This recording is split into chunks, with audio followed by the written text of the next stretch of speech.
और इसी बीच एक और बड़ी जानकारी आ गई है, बेहद ही महत्वपूर्ण खबर से आपको मुखातिब कराते चलते हैं, जो कि इस वक्त आ रही है। बेहद महत्वपूर्ण खबर आज आपको बता दें कि न्यूजीलैंड और भारत का बहुत ही बड़ा जो मुकाबला है, कांटे की टक्कर का ये मुकाबला होने वाला है। बेहद ही महत्वपूर्ण खबर है इस वक्त की। भारत और न्यूजीलैंड के बीच क्वार्टर फाइनल जैसा मुकाबला इसे कहा जा सकता है, वर्चुअल मुकाबला इसे कह सकते हैं क्वार्टर फाइनल का, क्योंकि क्वार्टर फाइनल इस बार नहीं होगा तो वर्चुअल कह सकते हैं।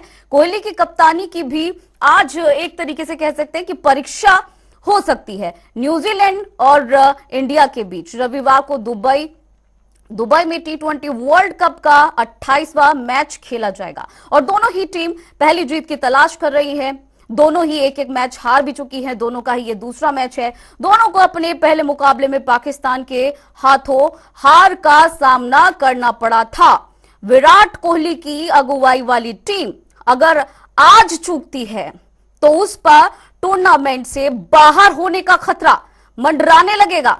तो बता दें कि जो टॉस है वो शाम 7 बजे होगा, 7:30 बजे के आसपास ये जो मैच है वो शुरू हो जाएगा। तो चाहे न्यूजीलैंड की बात कर लें या फिर भारत की बात कर ले, दोनों के सामने करो या मरो जैसी स्थिति बन चुकी है इस वक्त, क्योंकि दोनों ही एक एक मैच हार चुके हैं। दोनों के पास ये मुकाबला है जिसमें दोनों आजमाइश करेंगे, जोर आजमाइश करेंगे, दोनों ही मैच जीतने की कोशिश करेंगे और एक तरीके से इसे क्वार्टर फाइनल कह सकते हैं, क्योंकि क्वार्टर फाइनल फिलहाल अब नहीं होता है। सेमीफाइनल से पहले क्वार्टर फाइनल हुआ करता था, लेकिन अब नहीं हो रहा है, तो इसको मान सकते हैं कि।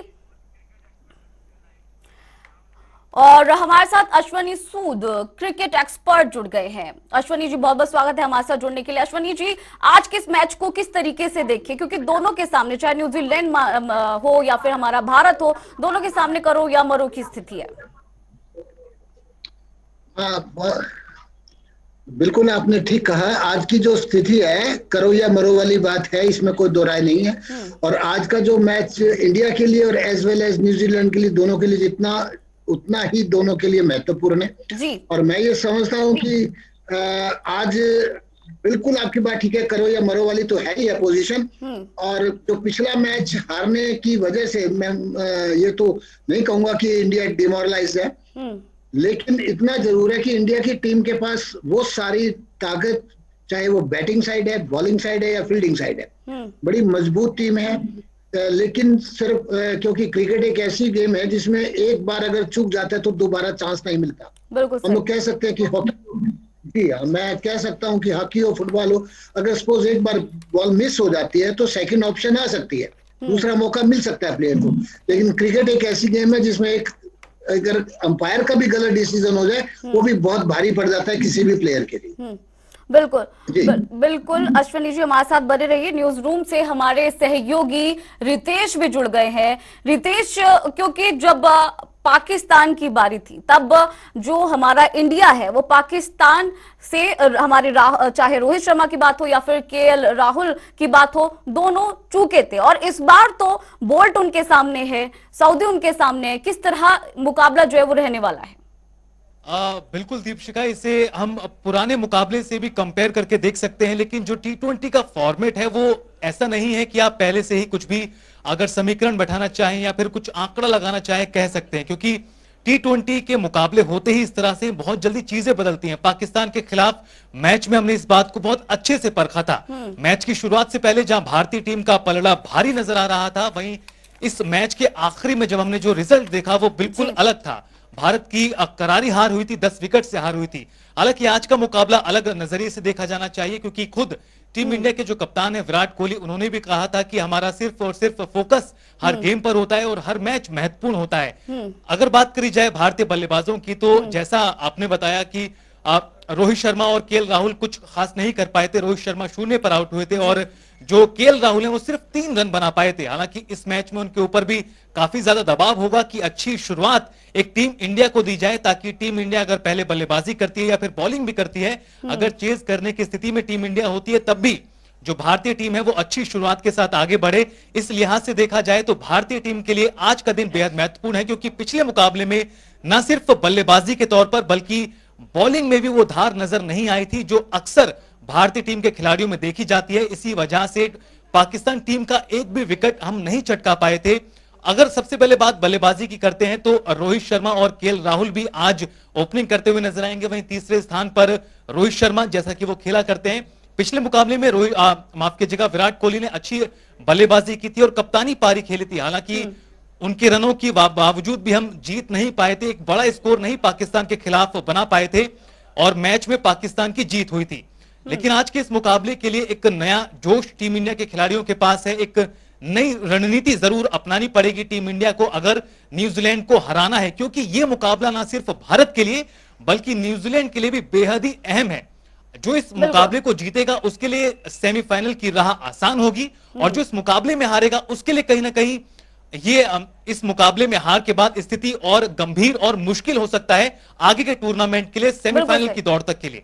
बिल्कुल, सेमीफाइनल के लिए थोड़ा मुश्किल हो सकता है। अश्वनी जी का रुख करेंगे। अश्वनी जी, जैसे कि हम बात कर रहे थे अभी केएल राहुल और रोहित शर्मा की, तो केएल राहुल और रोहित शर्मा के आगे नई गेंद से कितनी बड़ी चुनौती पेश की जाएगी, क्योंकि सामने ट्रेंट बोल्ट है, टिन साउदी है, यही क्योंकि देखा गया है कि पिछले मैच में शाहीन अफरीदी के सामने भी वो टिक नहीं पाए थे।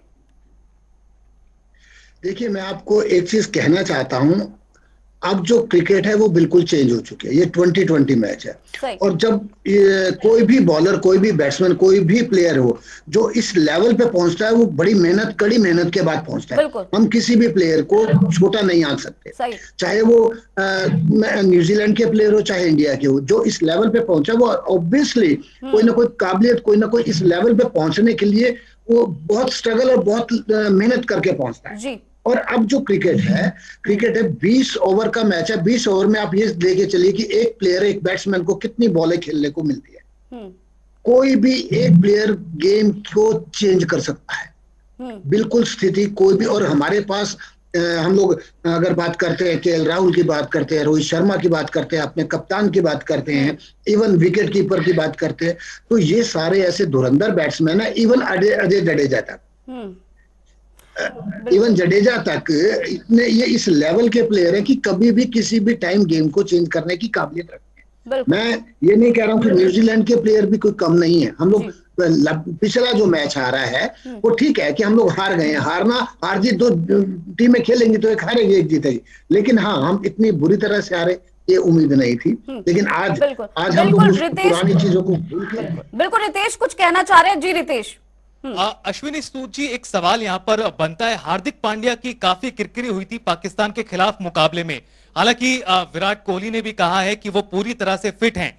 किस तरह से देखते हैं आप हार्दिक पांड्या के फैक्टर को, क्योंकि भले ही वो पाकिस्तान के खिलाफ मैच में ना चले हों लेकिन उससे पहले के भी उनके मैचेस पर अगर नजर डाले तो उनका जो परफॉर्मेंस है वो इतना बेहतर नहीं रहा है जिसके लिए वो जाने जाते हैं। ऐसे में अगर आज हार्दिक पांड्या मैच पे उतरते हैं, मैदान पे उतरते हैं, तो क्या कुछ देखते हैं आप किस तरह से वो खेलते हुए नजर आ सकते हैं और कितना ज्यादा उनके लिए भी चुनौतीपूर्ण कहीं ना कहीं खुद को साबित करने के लिए है ये? गौतम जी, बहुत अच्छा क्वेश्चन किया आपने। देखिए, ये टीम इवेंट है, ये कोई इंडिविजुअल गेम नहीं है। क्रिकेट इंडिविजुअल गेम नहीं कह सकते हम, इट्स ए टीम इवेंट है। अगर एक प्लेयर फिट नहीं है तो आप ये देखिए कि एक कोना खाली हो गया, हमारा एक एरिया, वो चाहे, और वो भी ऐसा प्लेयर जो बैटिंग में भी, बॉलिंग में भी और फील्डिंग में भी। और हम लोग उसकी काबिलियत पे शक नहीं कर सकते। वो एक बड़े काबिल प्लेयर है और पिछले कई मैचों में उन्होंने एक तरह की कई बार पोजीशन को चेंज किया है, चाहे वो बैटिंग साइड हो, फील्डिंग साइड हो या तुम्हारी बॉलिंग साइड हो। सबसे बड़ी बात है फिटनेस। किसी भी गेम का सबसे बड़ी जो बैकबोन है वो फिटनेस है। अगर आपकी फिटनेस नहीं है तो बेटर है कि आप बाहर बैठ जाओ। दूसरे बहुत प्लेयर है आज की तारीख में इंडिया में, वो टाइम निकल गया। कोई टाइम होता था कि हमारे पास ऊपर के 4 बैट्समैन है, उसके बाद लाइन लग जाती थी, सिर्फ बॉलर्स अलग होते थे, बैट्समैन अलग होते थे। अब ये ऑलराउंडर्स की गेम हो गई है। अब ये क्रिकेट ये नहीं है कि आप सिर्फ बैट्समैन, हाँ बस थे कि कोई एक्स्ट्रा ऑर्डिनरी ही बैट्समैन हो। हमारे पास बैट्समैन, बॉलर्स, फील्डर्स और सब चीज में मास्टरी होनी जरूरी हो गई है। ये मेरा कहने का पॉइंट है। सूद जी, जिस तरह से आपने कहा कि व्यक्तिगत तौर पर खेल नहीं है, पूरी टीम का योगदान होता है, बिल्कुल ये होता है। लेकिन अगर हम बात बॉलिंग के लिहाजे से करें तो पिछले मैच में हमने देखा कि हम एक भी विकेट नहीं चटका पाए पाकिस्तान की टीम का। ऐसे में आज क्या आप मानते हैं कि बदलाव की जरूरत है, या फिर हम जो पाकिस्तान के खिलाफ हमारा टीम 11 था उसी के आधार पर हम आज भी खेल सकते हैं, या खेलने में फायदा होगा, या अगर हम बदलाव करते हैं तो क्या शार्दुल ठाकुर को बॉलिंग में जगह दी जानी चाहिए? मैंने आपसे पहले यही कहा है गौतम जी कि हमारे पास बहुत अच्छी स्ट्रॉन्ग टीम है। अगर हम एक कंपेयर कर, अगर आज एक प्लेयर को हम बाहर बैठाते हैं, उनमें से बाद में फिर यही बात आएगी, अरे वो डिजर्व करता था यार, उसको कैसे बाहर बैठा दिया गया।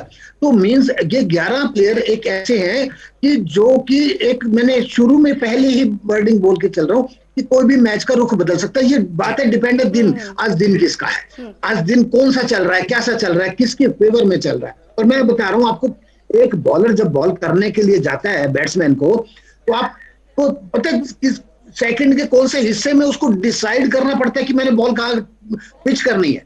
बिल्कुल बिल्कुल। जिस टाइम रनअप पे जाता है, जी जी बिल्कुल अश्विनी जी, क्या समझे कि जो टॉस है वो भी एक महत्वपूर्ण फैक्टर है, क्योंकि अभी तक ये देखा गया है कि जो दूसरी बार बल्लेबाजी करता है वो ही जीतता है।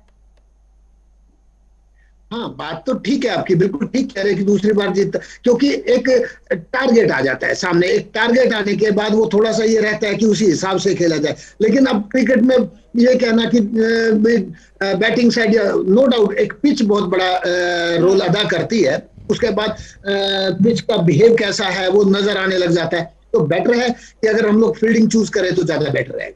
एक चीज और अश्वनी जी, क्योंकि पिछली बार जो मैचेस हुए हैं उसमें जो भारतीय गेंदबाज है उन्होंने एक भी विकेट नहीं लिया, तो इस बार क्या कुछ उनके ऊपर दबाव रहने वाला है और क्या कुछ चीजें हैं जो उन्हें करनी चाहिए या करनी पड़ेंगी? हाँ दीपिका जी, बहुत बढ़िया, आपके चैनल के माध्यम से मैं एक चीज कहना चाहता हूँ। हमारे पास जो बॉलर हैं वो चाहे बुमराह है, और बुमराह एक विकेट टेकर है, हम लोग कह सकते हैं भी। अगर जो बुमराह के पास धार है क्रिकेट में, वो एक एक्स्ट्रा ऑर्डिनरी है और वो काफी मैचों से साबित करते आ रहे हैं। और स्पेशली जो यॉर्कर है, उनकी जो यॉर्कर एक अच्छे से अच्छे बैट्समैन को खेलते हुए बड़ा दिक्कत आती है, उसको फेस करना आसान नहीं है। फिर उसके पास बहुत चेंजिंग है। भुवनेश्वर, जहां तक भुवनेश्वर का सवाल है, वो स्टडी बैट्स बॉलर है, मतलब कि उसको उसकी बॉल को जज करना थोड़ा सा इजी हो जाता है कंपेयर टू बुमराह। हाँ, वो उसकी जो लाइन एंड लेंथ है। जी जी रितेश जी कुछ कहना चाह रहे हैं प्लीज। सूची, मेरा यहाँ पर सवाल यह है कि चाहे बात हम भारत की करें या फिर न्यूजीलैंड की करें, इन दोनों ही टीमों ने अपने पिछले मुकाबलों में पाकिस्तान से हार मिली है और दोनों ही मुकाबलों में पाकिस्तान जीता था। अगर हम आज की बात करें तो किस तरह से जो दबाव वाला फैक्टर है वो इस मैच में काम आने वाला है? क्या समझे कि दबाव में हमारे खिलाड़ी बहुत अच्छा खेलते हुए नजर आने वाले हैं आज, और उस दबाव को किस तरह से ओवरकम किया जाता है आज? बिल्कुल गौतम जी, जिस टाइम खिलाड़ी मैदान में उतरता है ना, तो वो पुराने कपड़े उतार देता है। पुराना मैच क्या हुआ क्या नहीं हुआ, एक अच्छे खिलाड़ी की ये निशानी है। उसको ये सोच के नहीं चलना चाहिए कि पीछे क्या हुआ। जब वो उतरता है तो बिल्कुल पीछे क्या हुआ ये सोचने की जरूरत नहीं है। एक नई एनर्जी के साथ गेम जो है आज होने वाला है। रितेश, बहुत बहुत शुक्रिया। अश्विनी सूद जी, बहुत बहुत शुक्रिया हमारे साथ जुड़ने के लिए। तो आज मुकाबला 7:30 बजे शुरू हो जाएगा। देखना ये होगा कि क्या कुछ रहने वाला है, कौन विजयी होने वाला है, कौन सेमीफाइनल में पहुंचने वाला है। चलिए।